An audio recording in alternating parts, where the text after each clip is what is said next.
எது பிடிக்கிறத சாப்பிடுங்க. சரி, அந்த சாப்பிடக்கூடிய முறைகளில் எப்படி சாப்பிடணும் அதை மட்டும் பார்க்க வரப்போ, ஹலால் உணவு மட்டும்தான் நீங்கள் சாப்பிட வேண்டும். அசைவமாக இருந்துச்சுன்னா இதில் மத பாகுபாடு தயவு செய்து வேண்டாம். நான் முஸ்லீமு, நான் கிறிஸ்டின்னு, நான் ஹிந்து அதெல்லாம் கிடையாது. ஹலால் தான். அப்போ ஹலால்னா ஏன் நான் ஹலால் சாப்பிட சொல்கிறேன் அப்படின்னா, நாம் ஒரு உயிரை நாம் உணவுக்காக வெட்டும் பொழுது அது வழியில் துடிக்கும் இல்லையா? துடிக்குமா இல்லையா? துடிக்கும் பொழுது அந்த அதிர்வுகள், அந்த வழியில் துடிக்கக்கூடிய அதிர்வுகள் அந்த தசைகள் எல்லாமே பரவிடும்.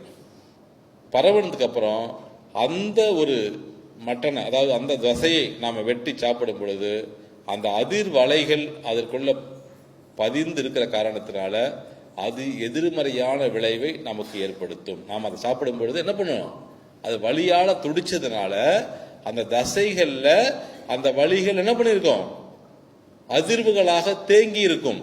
அப்போ ஹலால்ல எப்படி அதை நாம உணவு அதை வெட்டுறாங்க அப்படின்னா, என்ன திருக்குறான் சொல்லுது அப்படின்னா, வழி தெரியாம அது உணவுக்காக நம்ம வெட்டப்படணும். அந்த விலங்கு வழி தெரியாமல் வெட்டப்பட வேண்டும்.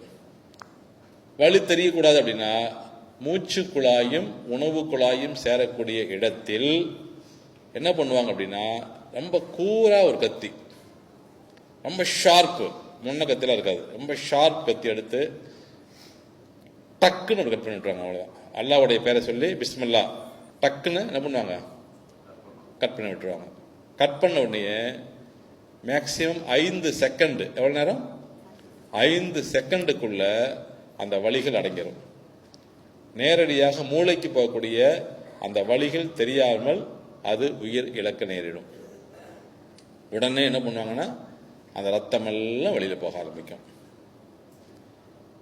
அந்த 5 செகண்ட்ல அந்த வலி தெரிஞ்சால் கூட அந்த 5 செகண்ட்ல வலி எங்க இருக்கிற ரத்தத்தால தான் இருக்கும், தசைக்கு போகாது. நாம் என்ன பண்றோம், வெட்டும் பொழுது அந்த முதுகு தண்டுவடத்தையும் சேர்த்து வெட்டுவாங்க. கவனிச்சிருப்பீங்க, முதுகு தண்டுவடத்தை என்ன பண்ணுவாங்கன்னா, கோயிலில் என்ன பண்ணுவான், வெட்டுவோமா இல்லையா? அப்போ அந்த முதுகு தண்டு வடத்தில் வெட்டும் பொழுது நரம்பு மண்டலம் பாதித்து இதயத்தில் போய் என்ன பண்ணும் அப்படின்னா, ரத்தம் போய் தேங்கிடும். அது முழுக்க முழுக்க அந்த தசை பகுதி முழுவதுமே நமக்கு எதிர்மறையான விளைவை ஏற்படுத்தும்.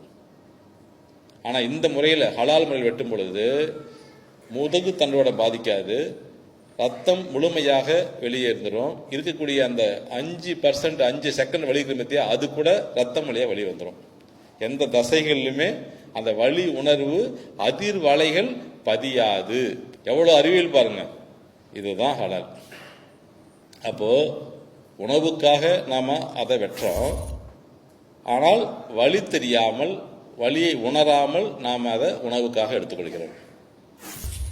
அதை நம்ம ஆய்வுக்கு உட்படுத்தும் பொழுது, அறிவியல் உட்படுத்துறாங்க, அதை வெட்டும் பொழுது ஏற்படக்கூடிய அந்த வலி என்பது தாவரங்களை வெட்டும் போது ஏற்படக்கூடிய வலிகளை விட குறைவாகத்தான் இருக்கிறது என்று ஆய்வுக்கு உட்படுத்திருக்காங்க. கிட்டத்தட்ட அதை விட குறைவு இல்லை அதான் ஆய்வுல கண்டுபிடிச்சிருக்காங்க. எவ்வளவு பெரிய முறை பாருங்களேன், ஆச்சரியமா இல்லையா? 1400 வருஷத்துக்கு முன்னாடி எவ்வளோ அற்புதமாக இதை நமக்கு கொடுத்துட்டு போயிருக்காங்க. அதனாலதான் சொன்னாங்க ரத்தத்தை சாப்பிடக்கூடாது. ரத்தத்தை மீதி கொஞ்சம் நெஞ்சம் இருக்கக்கூடிய கிருமிகள், அந்த அதிர்வுகள்லாம் அதில் வந்திருக்கும். இது பைபிள்லையும் சொல்லப்பட்டிருக்கிறது, ரத்தத்தை சாப்பிடக்கூடாதுன்னு சொல்லிட்டு. அதனாலதான் கிறிஸ்டின்ஸும் ரத்தம்லாம் சாப்பிட மாட்டாங்க. ஆனால் நம்ம என்ன பண்றோம், தெரியாம ரத்த பொரியல போட்டு சாப்பிட்டுட்டு இருக்கோம் நம்ம பாட்டுக்கு. ஹிந்துஸ் இதுக்கு மேல தயவு செய்து ரத்தம் சாப்பிட வேண்டாம். ஹலால் உணவு தயவு செய்து அது பாகுபாடு பார்க்காதீங்க. நான் சொன்ன காரணம் புரிஞ்சிருக்கு நினைக்கிறேன். அதை அழகாக வெட்டியிருப்பாங்க. அதே மாதிரி எது ஹராம்னு சொல்லியிருக்காங்கன்னா, அல்லாஹ்வுடைய பெயரை சொல்லாமல் அறுப்பது ஹராம். உணவுல நான் சொல்றது, பன்றிக்கறி ஹராம், சிங்கம், புலி, அதாவது பல்லு நீண்டு இருக்கு இல்லையா, இன்னொரு விலங்க கொன்னு சாப்பிடுதில்ல, பன்று, அதாவது சிங்கம், சிறுத்தை, புலி இதெல்லாமே இன்னொரு விலங்கை கொன்னு சாப்பிடுது. அந்த உணவு சாப்பிடக்கூடாது நம்ம, அது ஹராம். தானாக இறந்து போன உணவுகள், ஈவன் ஆடே சாப்பிட்டாலுமே தானா இறந்து போச்சு, அது ஹராம். மாடு முட்டி, அதாவது கொம்புகளால் தாக்கப்பட்டு இறந்த உணவு, அது ஹராம். நேரு வழியில் சம்பாதிக்காமல் ஏமாற்று வழியில் சம்பாதித்து அதன் வழியாக ஒரு ஆடோ இல்லை ஒரு மாடோ நாம் வெட்டி அதை தானம் பண்ணால் கூட, இல்லை அதை சாப்பிட்டாலும் அது ஹராம் தான்.